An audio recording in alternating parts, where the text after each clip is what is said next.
Over a century ago, Douma was born a child with extraordinary features.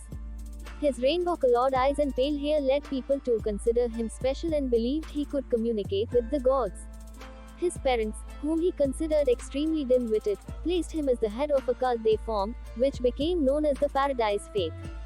Scornful of his parents' low intelligence, he nonetheless played along and accepted his role. Despite this, he never once heard the gods' voices. Seated at an elaborately decorated room as the figurehead of the cult, Douma was met by numerous people who asked him for advice and help for suffering they had in their lives. He considered these stories extremely boring and was confused why they came to a child for help. These people asked him to lead them to paradise, causing Douma to cry, since he never believed paradise, the gods and Buddha were real. To him, they were nothing more than a fantasy created by humanity, and he bemoaned that people believed in something so fictitious to him. Douma was also apathetic, being entirely unable to understand and feel human emotion. When he was still a child, his mother had a mental breakdown and stabbed his father to death for having numerous affairs with many other female cult followers. She committed suicide immediately afterwards by poisoning herself to death.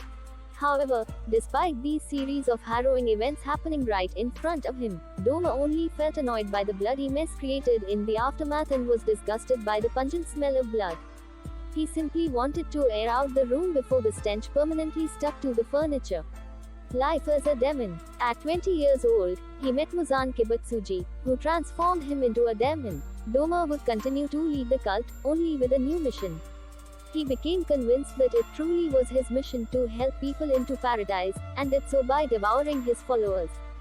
To him, paradise and the seas of pain can be found if he devours them, and their deaths at his hand meant that they will suffer no more pain. Douma continued this twisted ambition for most of his life. At some point, Douma became upper rank 6 of the 12 Kizuki. During that time, while he was roaming around the entertainment district and feasting off the flesh of the geishas and other young maidens, he stumbled across the siblings Gyutaro and Deki, who were both at death's door. Gyutaro had been stabbed in the back and was slowly bleeding to death, while his sister Deki had been burned to the point of being unrecognizable. Being kind-hearted, Douma offered to turn the pair into demons and save them, proceeding to give them his blood to initiate their transformation.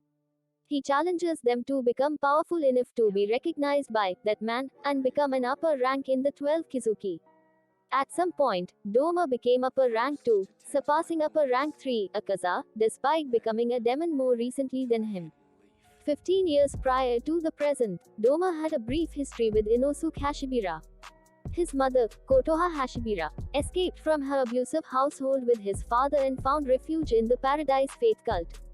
Kotoha's husband and mother-in-law entered the cult too, but Douma told them they were too noisy, murdered them, and abandoned their corpses in the mountains.